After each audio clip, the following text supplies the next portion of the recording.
Well, here we are playing 54. Ted Lensick and his partner, John Dineski and I.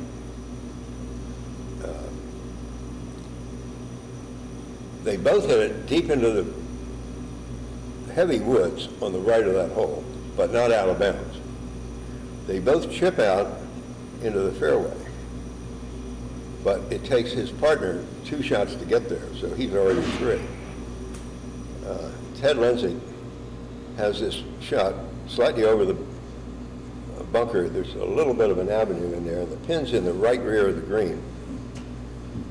He cold tops it. It's one of those cold tops where you hit the top of the ball and it leaps like that and then runs forward. Well, he cold tops it, it leaps, it starts bounding forward and rolls all the way into the hole. We couldn't believe it because so we lost to them, but it was a good match.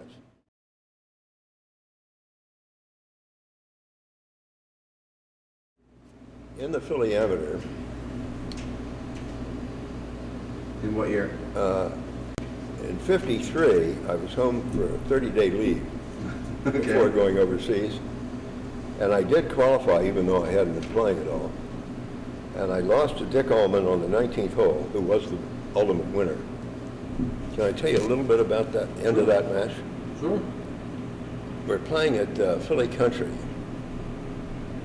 And this is before they changed the routing of the course. So we get to the 17th. I don't know what number it is now, but it's the short uphill par 4 with a lot of bunkers. And I am up and I hit a beautiful drive. He totally skies his drive and I'm 1 up. He has a good lie short of the fairway. He takes out a fairway wood, swings with all his might, and this thing stays in the air forever, just lands on the front edge of the green. I hit a beautiful second shot about 6 feet from the hole, miss it. He 2 putts. Then I hit a bad third shot on the 18th and a bad second shot on the first, and lost 1 down. But I absolutely had the guy called at that moment, you know, and it didn't work out. In '54, having come back from the Army, I lost to John Dineski, who was the ultimate winner in the semis. In '55, I got married, got a job, tried to build a house, raising a family. It was really, '54 was really my last truly serious effort at tournament golf. However, the bug was still there. So in '57, I practiced hard and did qualify, although I lost early.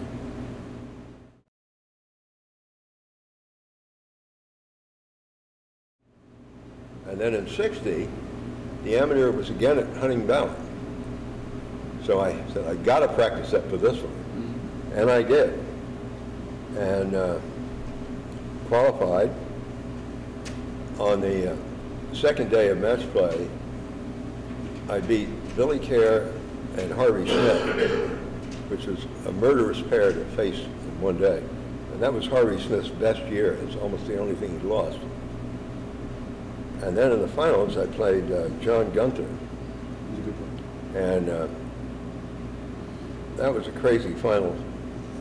The first 7 holes, I hit every shot perfectly. And I'm 2 up. And on the 8th tee, I lost my timing. So the whole rest of the day, I'm struggling and struggling and struggling. I made some of the greatest ups and downs known to man to stay alive, but I finally lost 2-1.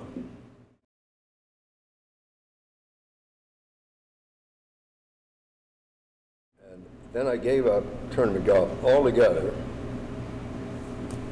I retired from SmithKline in 1980 and immediately started in the 70s. I played almost no golf at all.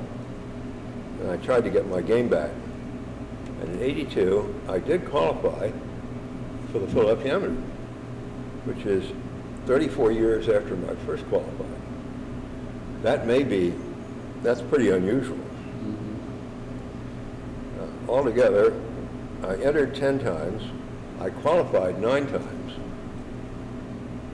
and I either won it or lost to the winner 6 times, which was a remarkable record. In 1982, I also qualified for the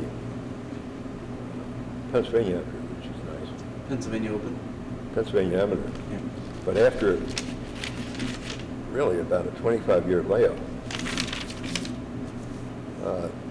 one interesting experience, the qualifying for the Pennsylvania Amateur wasn't whitewash. I came to the 4th hole. I hit a 3-wood, the same exact 3-wood I had had in 1949 and 50. Same grip, same shaft, same everything. The ball carries onto the green. Now, I'm not playing nearly as well, I'm not nearly as strong as I was back in the early days. So the only difference was I was playing a top flight.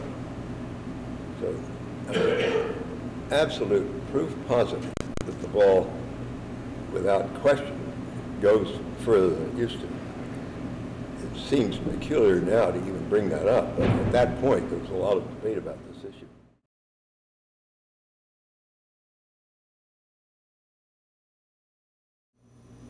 You remember, I started playing in '44. The course absolutely etched in my memory. Then, when I came back in 1980, it had changed so radically. It was built in '27 by Flynn. I encourage anyone interested to study Flynn's writings in the 1927 USGA green section record, the year that Hunting Valley was being built, and after Flynn's reputation was made. It describes the challenges that he expected in a course, how he designed it, and how he would build it. So when I came back, what I was trying to do is go back to the way Flynn had it, because in the Depression, the club was broke. The club was technically bankrupt, kept alive because there was a friendly banker on the board, and besides, if they foreclosed in the Depression, what are they going to do with the golf course? And there's nothing to do for them. They got out of this hole after the war by selling off a lot of the land that they still had, like Country Club Drive, Willowbrook Drive, Fairway Road, are all parcels that were sold off to get rid of the debt on the property. So the course that we were looking at in 1944 was virtually as Flynn had designed it. Now, I got more and more interested in this because that became our touchstone, restore it like Flynn built it. And I found the original drawings in Gordon's barn in Doylestown. Now, Gordon was the successor architect to Flynn, who was killed early. And Gordon had a son, and Gordon and the son continued the golf course architecture business. So I traced it down, found him, went out to his barn, and there were the original drawings for Hunting Valley. So now we knew for absolute certain how he drew it, and I knew how it was built. You know, and there were slight differences. But then my good friend John Bowen went down to the Hagley Museum and found aerial photographs of it under construction and right after it was built. So, I mean, any argument is, can easily be refuted just by referring to the documents and the photographs.